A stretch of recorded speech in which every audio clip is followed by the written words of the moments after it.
Ugh, the hair, it's looking greasy tonight. And I just did a full video with it out. Man.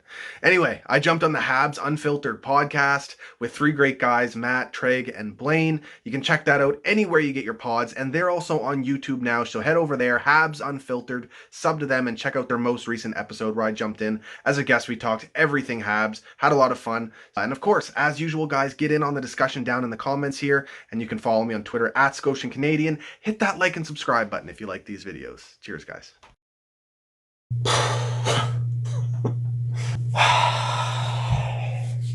Oh, man. Why did I put myself through that? Why did I sit there and watch that entire game when we've got a very interesting, heavily storylined Rangers and Capitals game going on earlier this evening? I mean, and I'll get into that at the end of this video. My thoughts on Tom Wilson, some bonus content. I don't normally talk about other teams, but stick around and hear my thoughts. It's a lot different than what a lot of people are saying. Now, let's get into this game. It's just unbelievable what this, how this Habs team continues to... Actually, you know what? It's very believable because the Senators have had the Habs number this entire season. Even the other night, it took a comeback win late for us to beat this team.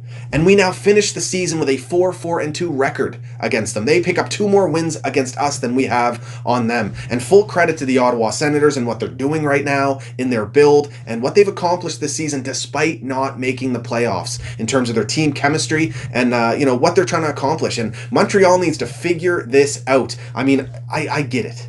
It's the Ottawa Senators. They're not in the playoff race. They're not making the playoffs. It's a long, grueling season. Maybe take a night off or whatever. But I just don't agree with that mentality. This Montreal Canadiens team has a really difficult time figuring out their own problems.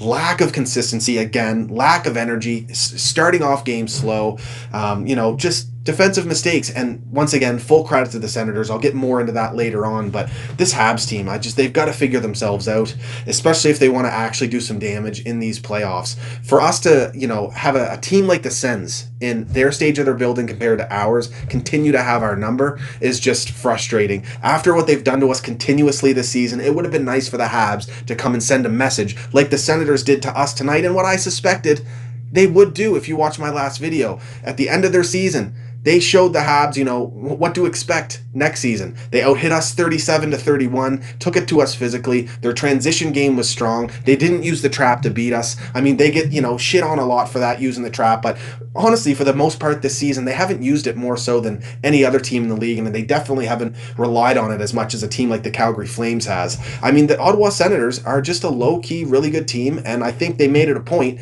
to show up very strongly against the Habs this season every single game we have played. They've made it tough on us. It's been one of the hardest teams we've had to play against this whole season. And, they just... The Habs had a really, really hard time maintaining ozone pressure and, at a consistent level and getting high danger scoring chances in the middle of the ice and in the slot. They just could not do it. And the opposite was true for the Ottawa Senators, who scored in every area of the offensive zone, from the point, off the rush. Great work down low. Just really strong performance by the Ottawa Senators, and the Habs just outcoached and outplayed yet again by this team. Senators beat the Habs 5-1, took it to us, embarrassed us, shellacked us at the end of their season, and man. Now, that being said, it's not all bad. Like I said, we're making the playoffs. We've got, we're missing a lot of guys, key guys, if you think about it. They're soon going to be coming back, especially players like Thomas Tatar and Brendan Gallagher, who are the 5-on-5, keys to this Montreal Canadiens success. Getting them back will be an extreme help, but at the same time, we need to figure out the problems that have been ailing us throughout this entire season. We've got to find a way to transition the puck better. We've got to find a way to play better as a team. Ducharme continues to change the lines after every single game. I'm hoping over time this pays off, that the entire team gets chemistry together, but at some point soon here ahead of the playoffs, put some lines together, especially once we get healthy, and leave them. I'm not so sure changing the lines ahead of this game was really necessary. It certainly didn't pay off whatsoever. But seriously, at some point here, set some lines, let these guys develop some chemistry together, play as a team, especially in terms of the communication and the transition ability between the defensemen and the forwards. It has to be improved immensely for this team to have any sort of success. We got to find a way to start games with goals, get ahead, and not play from behind. It's great practice this last week playing from behind, showing the no quit, and battling back to win games, just proving that we can do that and knowing that we can. But this team needs to find a way to get ahead and be strong once they do get ahead in games. Now, let's go through this game. And first and foremost, hopefully Steve Barton is okay. He took a puck in the neck. The linesman, just a really fluky play. It did not look good. He left the ice immediately. So all the best to linesman Steve Barton. Hopefully he's fine and recovers very quickly, and the injury is not too serious. Now, first period, Shane Pinto picks up his first NHL goal, and this Ottawa Senators team is absolutely loaded with young talent. I mean, the list does not end.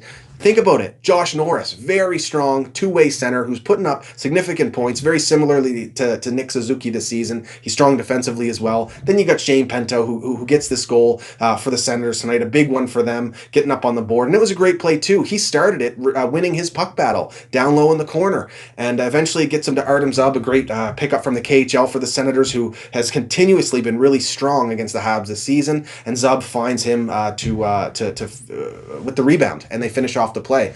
Brandstrom picks up the secondary assist on this one, and that's 1 of 3 for him tonight. Yet another young talent on this team, and he had a very, very strong night for the Ottawa Senators. And not only that, Brady Tkachuk, Alex Formenton, who also got up on the board, and we'll talk about that later. Thomas Chabot.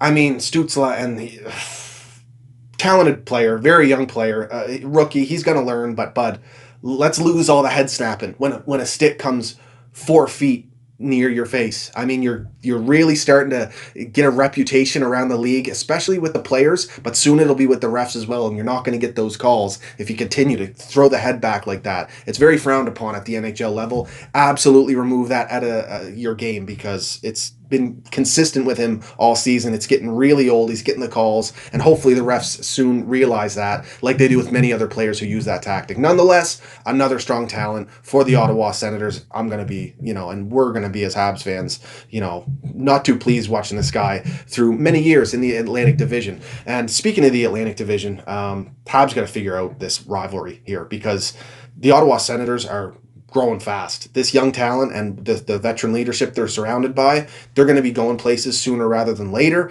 and they're in our Atlantic Division. They're going to be one of our heaviest rivals with Toronto, Boston, and Tampa moving forward. So Montreal has a lot of work to do to figure this out and even out this series, or this rivalry. Now, Edmonton does tie it up towards the end of the first period. It's off a face-off play, drawn-up play. Toffoli gets the assist with a very, very nice pass over to Edmonton, who snipes it on Anton Forsberg, who, mind you, just recently re-signed with the Ottawa Senators. And I knew as soon as I saw that news and that he would be starting against us, he was going to have a strong night. And sure enough, he did that. He's rewarded with a contract just a day ago, and then a very strong performance. So great signing, bringing him back next season for them.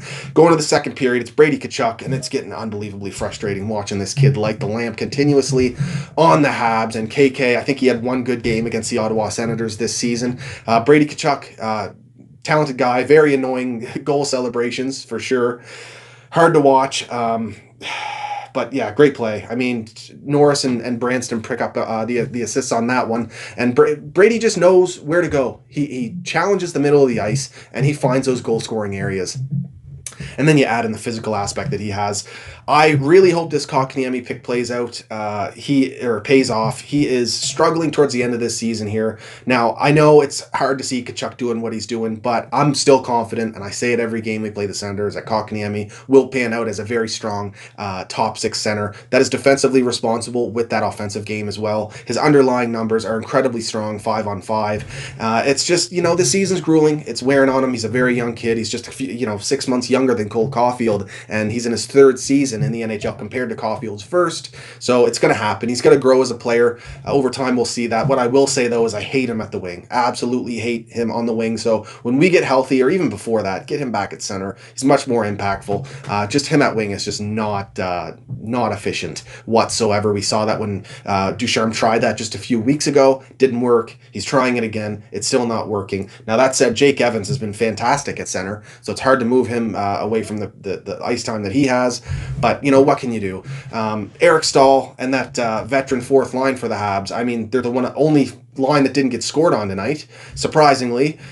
And maybe that's a good thing. I've liked them for the most part, but, in terms of getting offense going, Eric Staal, granted, getting a little more comfortable with the Habs, especially retrieving pucks in the corners. He is a giveaway machine anytime he tries to do anything offensively. So what would be the harm in playing Kotkaniemi in that fourth line center role for the time being, and just at some point bench Staal? I think that line, honestly, Frolik and Staal should be the odd man out when we get healthy. Despite Frolik playing strong for us, it definitely wasn't our weakness tonight. Now, back to the game here. Nick Paul picks up the second goal for the Ottawa Senators, again assisted by Eric Brandstrom. And we go into the third period, and then it's Connor Brown off the very nice pass from Artem Zub, who I already mentioned had a fantastic game, just diagonally right across the slot over to Connor Brown, who rips one on Jake Allen, who, not his strongest night, but it wasn't any of the Habs' strongest night. You can't blame this game on Jake Allen. The Habs just did not show up, especially in the defensive zone tonight. Actually, in the offensive zone as well. It's just absolutely probably one of the worst Habs performances this season, to be quite honest. Then Formenton, does his thing, beats Edmondson wide with the speed. Great play. Formenton was flying all night tonight. Some really heads up plays from him. Just a great skater and good on his edges, beating the defenders wide. And that's clearly a problem our playoff opposition is going to notice when scouting our team. You can beat our defenders wide if you notice they're out of position. No problem. Something else the Habs have to figure out desperately here. Or teams are going to continue to exploit us in that way. Now, that was it. Game ends 5-1. Couple quick notes here. Victor Mete, he's getting many more minutes than he was with us, with the Ottawa Senators. He doesn't look bad out there. Not many mistakes from him. What I will say is, continuing to show off how great of a skater he is. And he looked half decent working their power play in the quarterback position. In time, I think he has a bright NHL future. Maybe not as a consistent top four guy, but nonetheless as a depth guy who can move the puck and play on your power play. And even though he really hasn't shown anything different with the Ottawa Senators than he did with the Montreal Canadiens, our team is much better with him in the organization than we are without. It's a shame as a fourth-round pick that we lose this guy to waivers for absolutely nothing, especially when you bring in guys like Eric Gustafsson, who has had no impact on this team whatsoever, and even John Merrill, struggling a little bit in our bottom pair.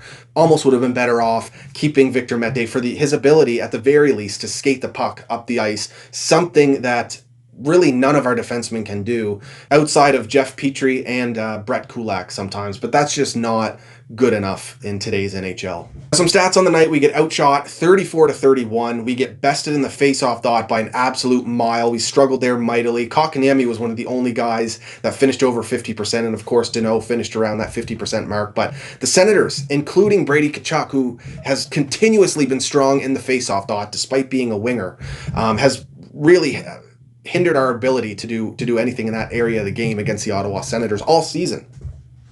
0 for 1 on the power play, 2 for 2 on the penalty kill. Refs kind of put their whistles away in this game, but there really wasn't that many infractions. Good on both teams being disciplined. We get out hit 37-31. Habs threw quite a bit of the body like they do as well, but the Senators answered the bell, and they're built strong in that aspect. Again, Senators 20-16 blocks, so sacrificing the body. Just an overall great performance by the Ottawa Senators tonight. Petrie was the Habs' most used defender, no surprise there. Deneau, most used center, but him and Suzuki were basically tied for minutes, and Suzuki extended his point streak, I think, to 7 games now. He's just racking up the points. One of our best players, and really the only player tonight that could get anything sort of going offensively and, skill-wise. I mean, even Josh Anderson tonight didn't have that jump that he normally has. It was really strange. And it's just a lot of perimeter play from the Montreal Canadiens, not challenging the middle at all, and it's very frustrating, of course. Now, Caulfield, 14 minutes and 46 seconds on the night. -2. He was out there for 2 goals against, and I mean, some people want him to play more, and his underlying numbers 5-on-5 are good, but positionally, some mistakes here and there.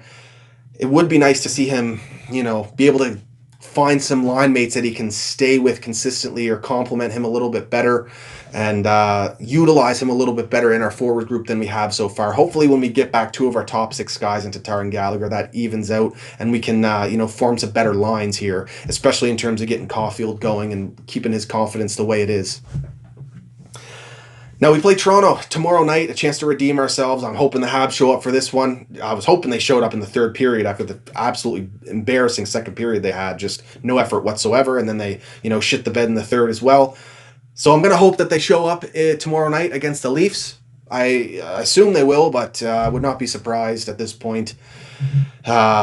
If they don't, I hate to say it, but it is what it is. We've got to find a way to start off games better and maintain a lead and win in a drastic fashion where we show our strengths a little bit better than we have in a very, very long time, if we're being quite honest. So that game against the Leafs is tomorrow night. You got to expect Caden Primo plays. I mean, Jake Allen, tough night for him. It's a back-to-back. You may as well give Caden Primo a preview of what he's going to deal with in this Atlantic Division moving forward, get him used to facing those shots from guys like Austin Matthews and the grittiness in the slot from John Tavares and just the way they move the puck, especially on the power play, very quick and fast and highly skilled. So, may as well go with him tomorrow night. I have no problem with it. It's not like we're fighting for a playoff spot at this point. We're going to be in there. Now, speaking of that, I'm a Jets fan tonight. Go Jets go. I still want that Toronto Maple Leafs matchup. So hopefully they beat the Flames tonight and move ahead of us in the standings here so we can get the series that we all want and I think hockey needs. Now, as for Tom Wilson, don't hate me. It's just an opinion. I've always been a big fan of the rough, tough, gritty style hockey. Guys like Matt Martin, Tom Wilson, Radko Gudas. I take these guys on my team any day. Even Brad Marchand, as much as I hate to say it with him as a Bruin. And I had immense hate for him when I was young in my teens and the shit he did out there, the absolute rat stuff he did. But I take him on my team too, and I love that style of hockey. Now, as for the incident with Buchnevich and Panarin, we got people slowing down the Panarin stuff, which was, at the end of the scrum. We got people slowing this down frame by frame. I'm talking fractions of a second to make it seem like Tom Wilson pulled the hair of Panarin on purpose and tried to slam his head into the ice. Personally, I do not think that's how it played out. We see intense scrums like this all the time in the NHL, and what I will say, and especially even just playing devil's advocate, there's something that commonly happens in hockey fights and in scrums where if you're about to fall, you wrap your arm around the head of your opponent and you kind of do it mutually if possible, but especially if you're in control, you wrap your arm around the head of your opponent so when he falls, your arm hits the ice and not his head. Personally, I think that's probably what Tom Wilson was maybe going for there, and it didn't quite pan out. That might be a reach. They both lost balance and fell, and Panarin hits his shoulder on the ice. He's missing the rest of the season, which was a huge talking point, but really the rest of the season is 3 games. They had 3 games remaining, so who really knows what his injury is and how how bad it was. Now, that being said, Tom Wilson does play on the line. Sometimes he steps over it, and what I will say is the stuff before the Panarin stuff with Buchnevich, I thought was greasy as hell. He brought him down with the stick kind of in his neck and was kind of choking him. Then he punches him when he's down. That's, absolutely unnecessary. But I'd like to see the full context of that game specifically and how it played out because you never know what Buchnevich was doing out there. Maybe there's more of a story to it. I don't think Tom Wilson goes out here and targets guys on purpose to injure them. I know that's a hard thing, would be a hard thing for many people to accept, but he just plays the game hard. I don't think he discriminates when, doing what he does out there, whether you're a star or a bottom 6 guy. And I like that style of play. What can I say? Now, I do think the Buchnevich stuff should have been a suspension, not just a fine. It was greasy. He's a repeat offender. And I'm not going to stick up for George Peros whatsoever, other than him being consistent this season, but in the wrong way. We've seen Armia get taken out in a greasy fashion by Tyler Myers early in the season. We've seen him not suspend players for cross-checking Gallagher in the face. And we're probably not going to see him suspend Buchnevich himself for what he did tonight with the cross-check to the face of his opponent. What's the harm in suspending guys for doing these things? That's what I got to say about that. I mean, it was fun to see what happened tonight in the Retribution game. line brawl to start. I mean, I love that, old school hockey. I'll take a line brawl any day of the week. And it's good for hockey, despite some people not agreeing with that. Tons of eyes were on the game tonight because of it. Hopefully, maybe we got some new fans because of it as well, especially down in the States. And, how can you not say it's not enjoyable to watch? If that barn was filled, it would have been absolutely bumping tonight with all those fights. Well, I think that's all I got to say about that. It's kind of hard to explain. And it's a very complex situation. I think a lot more complex than many want to admit, especially when they're slowing stuff down as slow as they are. I will say that Tom Wilson crossed the line, and some of the stuff he did was unnecessary, especially after Artemi Panarin fell and was, he kind of was ragdolling him around a little bit. Maybe he didn't quite see how awkwardly he fell, because, Tom fell at the exact same time. But, tense game, shit happens. It's the game of hockey. This is why I love it. It's a very nuanced game, and stuff like this is going to continue to happen, and that's why we have guys like Tom Wilson and Matt Martin and Josh Anderson, and tough guys will stick up for their teammates to kind of limit this stuff as well. So it is what it is. If you want to get in the discussion down in the comments, feel free. Let me know what you thought about the Tom Wilson stuff, as well as this game tonight and the Habs and how they're doing, and how you'd like to see them close out this season. Thanks again, guys, for the well wishes for the birth of my new baby. Appreciate it very much. And if you like these videos, hit that subscribe button and, of course, the bell for notifications. And you can hit me up on Twitter at SCOTIANCANADIEN as well. Go Habs, go. Home stretch. Let's play with some energy here. Let's get ready for the playoffs. Come on, guys.